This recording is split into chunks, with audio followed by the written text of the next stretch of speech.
अच्छा, अब मैं ये बात मैंने आपको क्या बताई है। देखो, हाइपरट्रॉफी की बात समझ आ गई। ठीक है, अब हम ये देख रहे हैं कि सीन होता क्या है जब हार्ट वास्टिनोज है, और एक हमने देखा कि एओर्टिक रिगर्गिटेशन है। तो इस केस में देखो वो क्या कहता है, वो कहता है स्टीनोज है ना, तो हाइपरट्रॉफी होनी चाहिए। हाइपरट्रॉफी मतलब allows the ventricle to develop. Hypertrophy होगी तो वो इतना प्रेशर डेवलप कर पाएगा ना, ये वो कह रहा है। ठीक है, हाइपरट्रॉफी करके वो इतना प्रेशर बढ़ाता है, इंट्रावेंट्रिकुलर प्रेशर, ताकि इतना प्रेशर होगा तो वो सिनोज वाल्व से प्रेशर लगा के निकल ही जाएगा। बात अब आपको मेरी क्लियरली थोड़ा सा सोचो कि आपका वाल्व स्टिनोज्ड है, तो प्रेशर कम होगा तो वो तो सही से गुजरेगा ही नहीं। तो वो इतना प्रेशर तक ले जाता है अपना इंट्रावेंट्रिकुलर प्रेशर। अच्छा, फिर यहाँ पे देखो, अभी इंशाल्लाह आपको ये मेरा पॉइंट बड़ा अच्छा समझ आ जाएगा। फिर यहाँ पे एओर्टिक रिगर्गिटेशन में क्या कहता है, हाइपरट्रॉफिड मसल हाइपरट्रॉफिड होता है तो वो फिर अलाउ करता है वेंट्रिकल को कि वो इतना ब्लड पंप कर सके। नॉर्मल तो नहीं ना वो इतना पंप कर सकता, वो खुद को इतना हाइपरट्रॉफिड करता है। तो फिर उसकी वजह से क्या होता है कि वो इतना ज्यादा वो अपना, ठीक है ना, इतना ज्यादा वो ब्लड पंप कर सकता है। अब मैं यहाँ पे आपको कहना ये चाह रहा हूँ कि रिगर्गिटेशन में वॉल्यूम बहुत ज्यादा बढ़ जाता है, और स्टीनोज के अंदर इंट्रावेंट्रिकुलर प्रेशर इतना बढ़ जाता है, क्योंकि इधर इधर वो अपना प्रेशर इतना बढ़ाता है। ठीक है, फिर आगे से स्टीनोसिस के जरिए से ब्लड निकल पाता है। यहाँ पे वो वॉल्यूम में बहुत ज्यादा सेंड करता है, कहता है बहुत ज्यादा जाए ताकि तो वापस आना भी वो आ जाए। अब जरा आगे आओ। अब मैं चाह रहा हूँ कि यार ना आज आप लोगों को ना बिल्कुल मजा आ जाए टॉपिक का। भला कैसे? ठीक है, ये देखो, अब ये सारी बातें मैंने आपको बता दी। ठीक है, ये देखो, यहाँ पे अब आपको ये बातें मैंने आपको बता दी हैं एक हद तक। चलो ठीक है, पहले मैं एक दफा नॉर्मल कहानी सुना दूं। चलो एक दफा पहले ये सुन लो। वो कहता है इस तरह से जनाब वाला अब जरूरत से ज्यादा काम कर रहा है ना, इतना प्रेशर बढ़ा रहा है, इतना ज्यादा वो अपना स्ट्रोक वॉल्यूम आउटपुट कम कर रहा है ना। वो कहता है एक हद के बाद जाके ये फाइनली बस कर देगा, can not keep up with work demand. इससे क्या होगा, लेफ्ट वेंट्रिकुलर काम करना छोड़ देगा। ये मतलब फाइनली एंड इवेंचुअल ये होता है।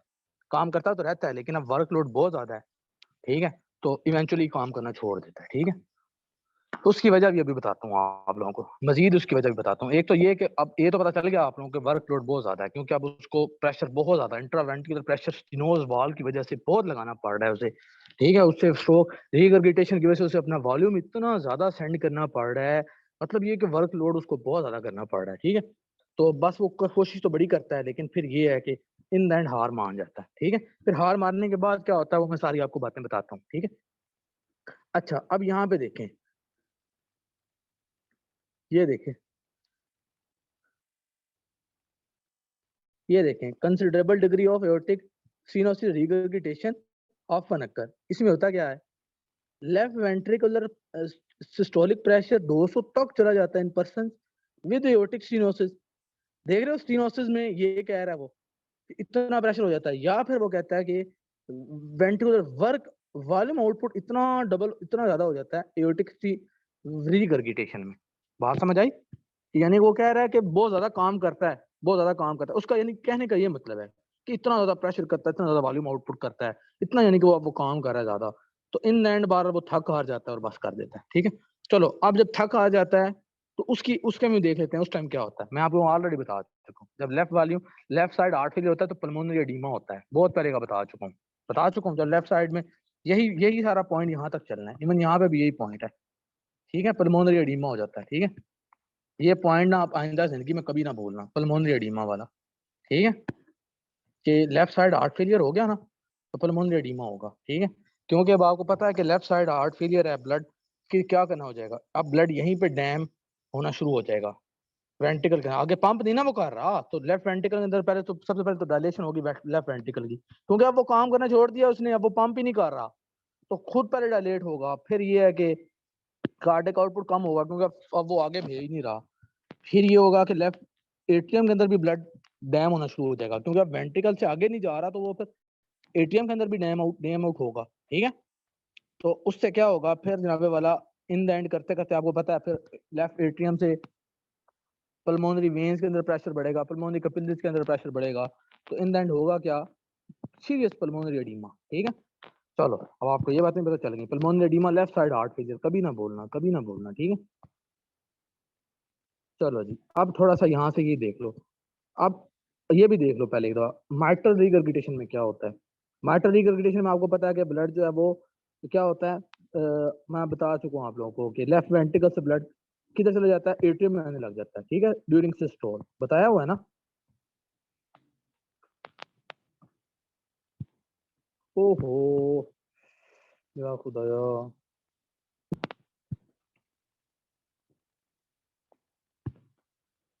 जिंदगी जाना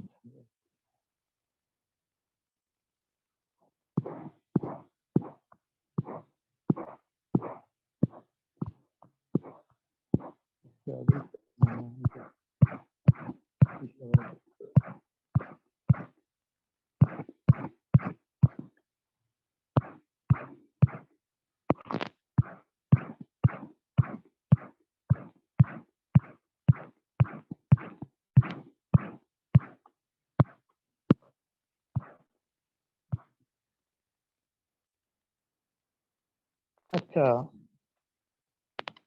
अब आपको मार्टर स्पिनोसिस का पता चल गया ना कि मार्टर स्पिनोसिस में क्या हो रहा है। अब obviously left side heart failure हो या फिर मार्टर वाल्व की स्पिनोसिस हो। अब मार्टर वाल्व की स्पिनोसिस में क्या होता है, वही बात के लेफ्ट एट्रियम के अंदर ब्लड पुल अप होगा, लेफ्ट एट्रियम के अंदर होगा तो चलते चलते पल्मोनरी वेन के अंदर होगा, फिर पल्मोनरी आर्टरी के अंदर प्रेशर बढ़ेगा, पल्मोनरी एडिमा होगा। ये बात तो आपको पता है ऑलरेडी, ठीक है, ये भी पता है। फिर ये है कि लेफ्ट एट्रियम के अंदर जब ब्लड पूल अप होगा, क्योंकि मार्टल वाल्व खराब है ना, मार्टल वाल्व स्टीनोज्ड है, तो ब्लड ब्लड एट्रियम के अंदर ही रहना रहना शुरू हो गया, लेफ्ट एट्रियम के अंदर ही, तो लेफ्ट एट्रियम इनलार्ज हो जाएगी।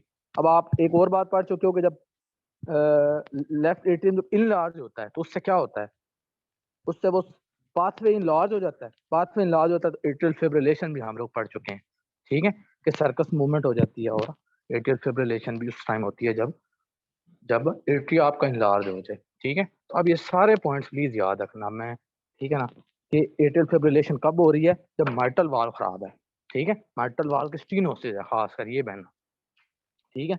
और क्या याद रखना, और एडिमा कब हो रहा है, pulmonary oedema, left side heart failure, या फिर कहना कि आपका, ठीक है ना, लेफ्ट साइड हार्ट फेलियर कहना आप, ठीक है, मार्टल वाल्व की स्टीनोसिस कहना, ठीक है। ये पॉइंट अब याद रखना प्लीज, ठीक है। अच्छा जी, अब यहाँ से ये पॉइंट भी समझ लें, ठीक है, कि अब ये जिस समय मैंने यहाँ पे कहा ना कि लेफ्ट साइड हार्ट फेलियर हो जाता है, अब उसकी वजह ये भी है। एक तो ये वजह ना कि वो बहुत ज्यादा काम कर रहा है, इसकी उससे भी बड़ी वजह ये है कि बहुत ज्यादा काम कर रहा है और ऊपर से उसे खाने को मिल ही नहीं रहा, कोरोनरी ब्लड फ्लो कम हो जाता है।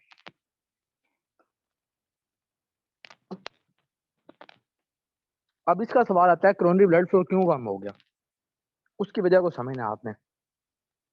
वो कहता है कि जब वो बहुत हाई वॉल टेंशन बनाता है ना, ठीक है ना, क्योंकि उसके अंदर इंट्रावेंट्रिकुलर प्रेशर हमने देखा ना कि बहुत ज्यादा कर लेता है अपना, ठीक है, इंट्रावेंट्रिकुलर प्रेशर जब बहुत ज्यादा होता है, वो कहता है हाई वॉल टेंशन। एक तो ये है कि उसके अंदर हर टाइम ब्लड बहुत ज्यादा रुक रहा है ना ब्लड बहुत ज्यादा, ठीक है, तो वाल के ऊपर टेंशन लगा रहा है, ठीक है ना, वाल की टेंशन बढ़ रही है, फिर ये है वो अपना इंट्रावेंट्रिकुलर प्रेशर बहुत ज्यादा कर रहा है, एक ब्लड उसके अंदर रुक ज्यादा रहा है, एक बात हो गई, ठीक है। फिर ये है कि उसका नाम क्या है, ठीक है, ये देखो ना इंट्रावेंट्रिकुलर डायस्टोलिक प्रेशर, यानी कि इवन डायस्टोल में भी उसका इंट्रावेंट्रिकुलर प्रेशर बढ़ जाता है। पहले हमने डायस्टोल में कितना पड़ा हुआ है, 0 पड़ा हुआ है, अब 0 नहीं होगा। पहले हमने वेंट्रिकल के अंदर याद करो ना कितना प्रेशर पड़ा हुआ है, बिल्कुल 0 नहीं पड़ा हुआ, हमें तो 0 याद है, 0 से लेकर 1 से 120 होता था। अब वो क्यों 0 से ज्यादा क्यों है, क्योंकि अब वो ब्लड पूरा जा नहीं ना रहा, ठीक है, या तो वापस आ जाता है रिगर्गिटेशन करके, या फिर क्या होता है। देखो ये जो पैराग्राफ है ना पहला, ये स्टीनोसिस के हवाले से है, दूसरा पैराग्राफ है रीगर्गिटेशन के हवाले से, ठीक है, मतलब मेनली रीगर्गिटेशन में, मेनली री स्टीनोसिस में, और ये भी याद रखना कि जब ये स्टीनोसिस होती है तो थोड़ी बहुत साथ रीगर्गिटेशन भी होती है, ठीक है, क्योंकि वो दोनों मेन वजह तो उनकी लिगेन हो रही है ना, ठीक है। तो बात समझ आ रही है कि मेन दोनों ही साथ साथ चल रहे होते हैं, लेकिन ये है कि यहाँ पर अगर हम मेनली स्टीनोसिस की बात करें तो स्टीनोसिस में क्या होता है, ब्लड सही से उससे निकल नहीं पाता, उसका इंट्रावेंट्रिकुलर डायस्टोलिक प्रेशर भी बढ़ जाता है। यही काम रिगर्गिटेशन में भी होता है कि उस दौरान जो का ब्लड वापस आता है ना, तो उस टाइम भी इंट्रावेंट्रिकुलर डायस्टोलिक प्रेशर बढ़ जाता है। तो यही तो मैं आपको बोल रहा हूँ कि डायस्टोलिक प्रेशर भी मन उसका बढ़ जाता है। अच्छा खैर, एक और बात देखें कि स्टीनोसिस के दौरान स्टोइनोसिस के दौरान मैंने क्या बताया था कि उसका इंट्रावेंट्रिकुलर प्रेशर कहाँ तक चल जाता है, 400 तक जाता है। उसने बहुत प्रेशर से उसने अपने आप को वो कॉन्ट्रैक्ट करना होता है, बहुत प्रेशर बना के उसने निकालना, ठीक है। कहता है बहुत ही हाई टेंशन उसको चाहिए होती है ताकि वो डेवलप करे, ताकि उसका इंट्रावेंट्रिकुलर प्रेशर इतना ज्यादा हो जाए कि वो उस स्टीनोज वाल से अपना ब्लड निकाल सके, ब्लड को स्टीनोज वाल से गुजार सके। नीडेड टू फोर्स, मैं ये बात बताना चाह रहा था ना, अब समझ आई वो बात कि इंट्रावेंट्रिकुलर प्रेशर स्टीनोज वाल में क्यों ज्यादा करना होता है, बहुत हाई वो टेंशन अपने क्रिएट करता है। अब वो कहता है जब वाल की इतनी ज्यादा टेंशन होती है तो अब जरूरी है कि उसको ब्लड भी ज्यादा मिले, उसको ऑक्सीजन भी ज्यादा मिले, जरूरी है कि नहीं है? ठीक है कि उसको वर्क वर्क ज्यादा जितना करना पड़ रहा है, उसको इतना अपना वेंट्रिकुलर प्रेशर क्रिएट करना पड़ रहा है ताकि स्टीनोज वाल से इतनी फोर्स लगा के गुजार सके, तो उसकी अब ऑक्सीजन उसको न्यूट्रिएंट ज्यादा दो। लेकिन वो कहते हैं अब ये पॉइंट है मेन। कभी कभी बातें सारी बंदा कहानी सारी सुना रहा होता है लेकिन मेन पॉइंट बताना जरूरी होता है। मेन वजह ये है कि जो हाई प्रेशर होता है ना वेंट्रिकल का, हाई टेंशन वाल होती है वेंट्रिकल की, causes marked decreases in coronary blood flow during systole, particularly in subendocardial vessels। ये मेन पॉइंट है, ठीक है ना, इसको हाईलाइट करो। उसकी वजह ये है कि जब वेंट्रिकल अपने ऊपर जब हाई टेंशन हो रही है, देखो इस कहने का मतलब क्या है, कहने का मतलब ये है कि वो कॉन्ट्रैक्शन, एक तो ये है कि उसके अंदर ब्लड आ बहुत ज्यादा गया, ठीक है, ब्लड अब उसके अंदर काफी ज्यादा है। नंबर दो ये है कि अब वो खुद जो कॉन्ट्रैक्ट करेगा, ठीक है ना, उससे वो करेगा क्या, causes marked decreases in coronary blood flow during systole, ठीक है ना, वो उसके जो अंदर की जो वेसल्स होंगे ना, सब एंडोकार्डियल वेसल्स, वो ही कंप्रेस हो जाएंगी, ठीक है ना। उसके उसके अंदर जो हाई टेंशन वाल की वजह से और उसके अंदर जो प्रेशर इतना ज्यादा क्रिएट होगा और जिससे वो इतना ज्यादा वो कॉन्ट्रैक्ट करेगा, ठीक है, तो उससे होगा क्या कि उसके अपने अंदर की वेसल ही जो है ना वो क्या हो जाएंगी, वो कंप्रेस हो जाएंगी, ठीक है। बाकी ये भी देखें, compression of inner layers of the heart muscle and reduce coronary blood flow।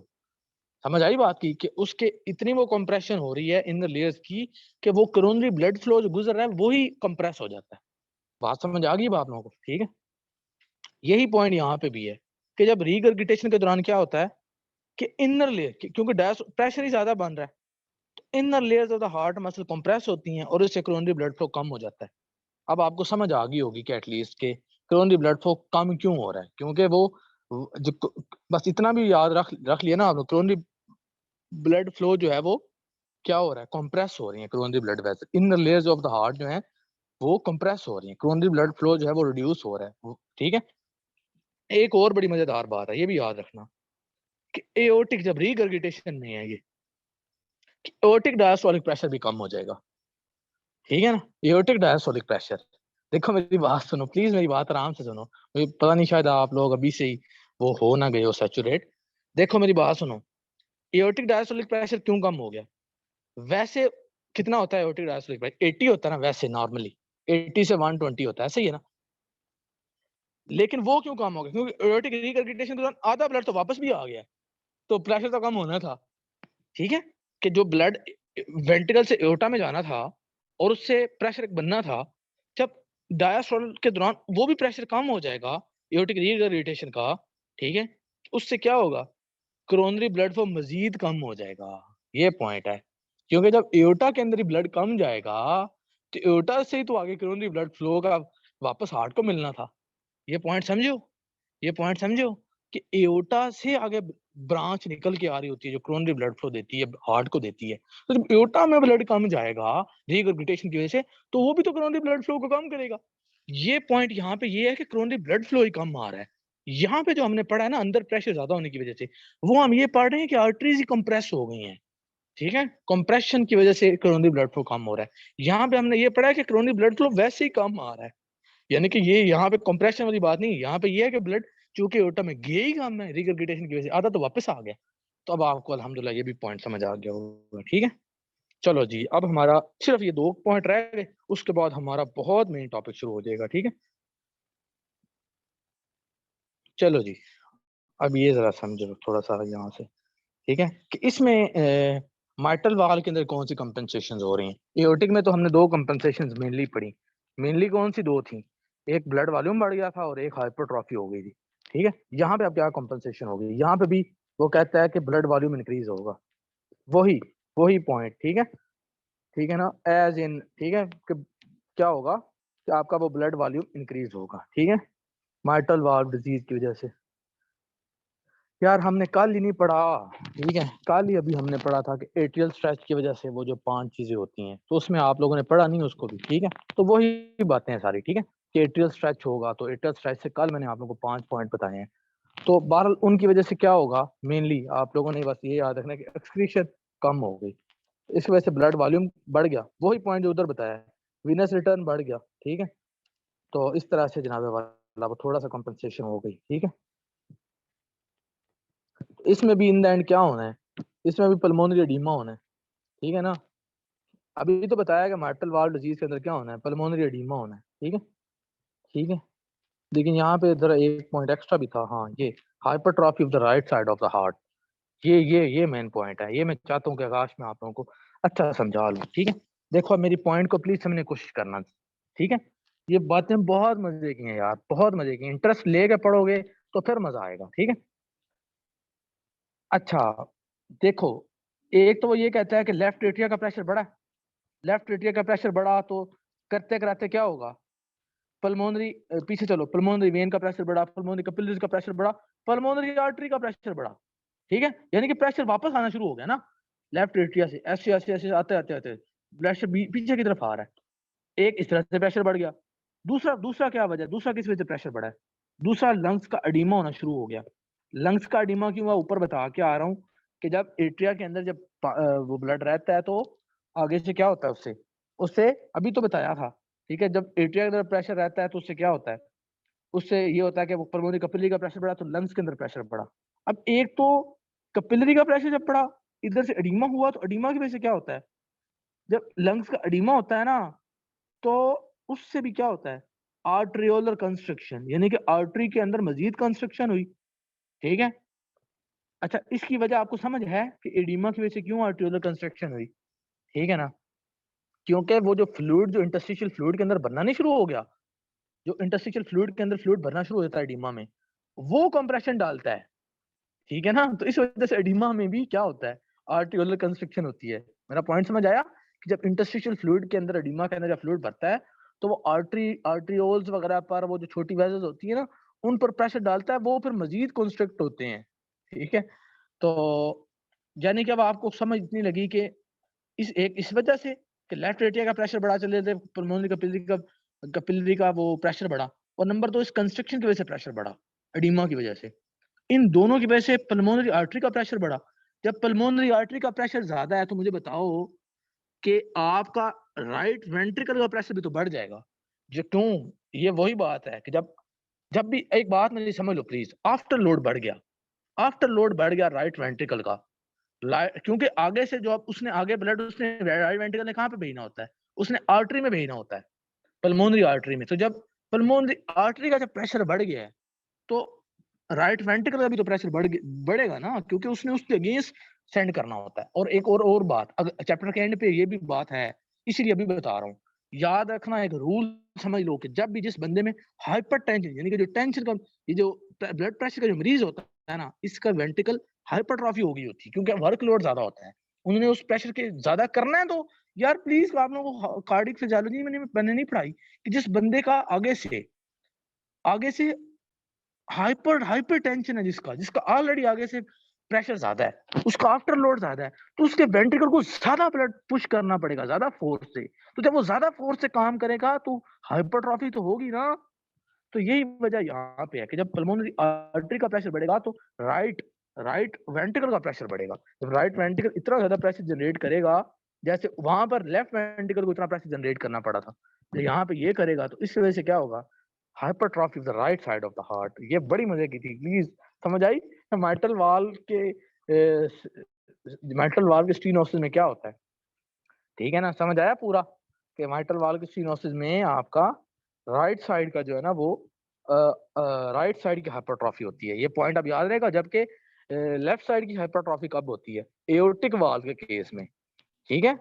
Aortic रीगर्गिटेशन में और एओर्टिक स्टीनोसिस में क्या होता है, आपकी राइट लेफ्ट साइड की वो होती है हाइपरट्रॉफी, और यहाँ पे क्या होता है, माइट्रल वाल्वुलर डिजीज। जबकि माइट्रल डिजीज के केस में क्या होता है, आपकी राइट साइड की होती है। और ये सिर्फ मेन पॉइंट इस सारे में से मैं अगर समराइज करके बताऊं तो ये बताऊंगा कि आपका राइट वेंट्रिकल प्रेशर ज्यादा होता है। अच्छा, राइट वेंट्रिकल सर क्यों प्रेशर ज्यादा होता है? क्योंकि पल्मोनरी आर्टरी का प्रेशर ज्यादा होता है। सर क्या वजह है पल्मोनरी आर्टरी का प्रेशर ज्यादा होता है? मेरे भाई पल्मोनरी एडिमा होता है तो वो वो जो आर्टरियोज होती हैं उन पर प्रेशर लगा कर कंस्ट्रक्ट करता है तो उनका प्रेशर बढ़ जाता है जब वो कंस्ट्रक्शन होगी उनकी। नंबर 2 वजह ये है कि जब लेफ्ट एट्रिया का प्रेशर बढ़ रहा है ना, क्योंकि आगे से वाल भी स्टीनोज्ड है तो लेफ्ट एट्रिया का प्रेशर बढ़ेगा, तो उससे बैक फ्लो करते करते प्रेशर पल्मोनरी आर्टरी में बढ़ता है, तो इन दैन पल्मोनरी आर्टरी का प्रेशर बढ़ रहा है। सही है, चलो जी, अल्हम्दुलिल्लाह, ठीक है जी। अच्छा, फिर ये है कि एक्सरसाइज में क्या होगा, ठीक है। वो कहता है कि एक्सरसाइज में आप ऑब्वियसली उससे ज़्यादा काम तो कर नहीं सकता, तो अगर वो एक्सरसाइज करोगे आप तो वो आपको लेफ्ट साइड कार्डिक फेलियर हो जाएगा अगर आपको एओर्टिक वाल्वुलर डिजीज लगी है ना। तो इसकी वजह आपको पता है कि ऑलरेडी हाइपरट्रॉफी पे चल रहा है, ऑलरेडी बहुत ज़्यादा काम कर रहा है, तो फौरी तौर पर आपको ये बात मैं आपको कहाँ पे पढ़ा चुका हूँ, अनीमिया का टॉपिक पढ़ाते हुए। जब मैं अनीमिया पढ़ा रहा था मैंने आप लोगों को कहा था कि वो ऑलरेडी ज़्यादा ब्लड पंप कर रहा होता है, अनीमिया में दिल ज़्यादा काम कर रहा होता है, लेकिन जब अनीमिया के अंदर जब बंदा एक्सरसाइज करनी शुरू करता है उसका हार्ट फेलियर हो जाता है क्योंकि वो ऑलरेडी ज्यादा काम कर रहा है। यहाँ पे भी यही चल रहा है, वो ऑलरेडी हमने पढ़ा नहीं हाइपरट्रॉफी हुई है, ऑलरेडी ज्यादा काम कर रहा है, तो आप ऊपर से अगर आप एक्सरसाइज करोगे तो फौरी तौर पर हार्ट फेलियर हो जाएगा। हार्ट और लेफ्ट साइड जब हार्ट फेलियर होता है तो आगे से पल्मोनरी एडीमा तो होता ही होता है। कितना यार ऐसे मजा है अल्लाह की कसम, अगर एक बंदा सिर्फ समझना शुरू करते, ठीक है, क्योंकि आपका रिजर्व डिमिनिश मजीद हो जाता है, क्योंकि आप रिजर्व ऑलरेडी यूज कर रहे हो। बात समझ रहे हो कि आपका दिल ऑलरेडी 250 मीटर तो सेंड कर रहा है, ठीक है ना, तो रिजर्व तो ऑलरेडी यूज हो रहे हैं, तो रिजर्व डिमिनिश हो जाएंगे एक्सरसाइज के। एक्सरसाइज में फिर रिजर्व कौन सा एक्सरसाइज, वो सारे ही ऑलरेडी वो उस केस में चल रहा है। और अगर बंदा भागेगा तो फौरन फटीग का शिकार हो जाएगा, क्योंकि अब उसके बॉडी को उतने न्यूट्रिएंट्स नहीं तो नहीं ना मिल रहेंगे, उतने एक्स्ट्रा ब्लड तो जा ही नहीं सकता और हार्ट पंप ही नहीं कर सकता, तो उतनी ऑक्सीजन मिलेगी ही नहीं, वो फौरन उसको फटीग हो जाएगी।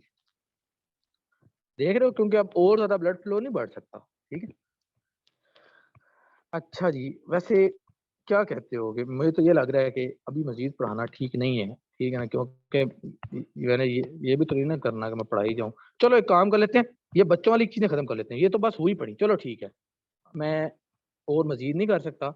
मैं आपको ये दोनों टॉपिक है ना, ये मैं आपको कल कराऊंगा। सिर्फ ये है कि ये पहले कर लो, क्योंकि ये बच्चों वाली चीज है, ये मतलब इम्पोर्टेंट नहीं है, तो इसलिए ये दोनों पहले पढ़ लो, ये और ये, ठीक है। बाकी वो दोनों टॉपिक कल कर लेंगे, ठीक है, कराऊंगा इंशाल्लाह मैं जरूर। अच्छा जी, पहले जरा मैं ये बता लूँ, क्योंकि वो तो बिल्कुल ही जरूरत ही नहीं है उसकी तो बताने की भी, ये पहले सुन लो, ठीक है।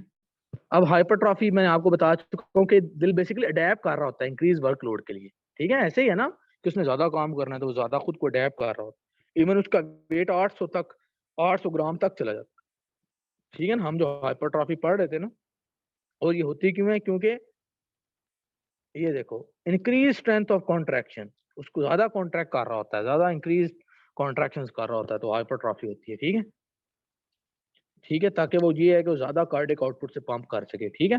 ये बातें हमें ऑलरेडी पता है, इसलिए मुझे बताने की जरूरत नहीं है। ये पॉइंट देखो कि हाइपरटेंशन के अंदर हाइपरट्रॉफी हो जाती है, बताया था ना मैंने, हाइपरटेंशन होती है जब ब्लड प्रेशर ज्यादा होता है तो हाइपरट्रॉफी तो होनी ही होनी है, ठीक है। ये पॉइंट क्लियर हो रहे हैं अब आपको, यहाँ से बेसिकली मैंने ये दो पॉइंट थे वो बताने हैं।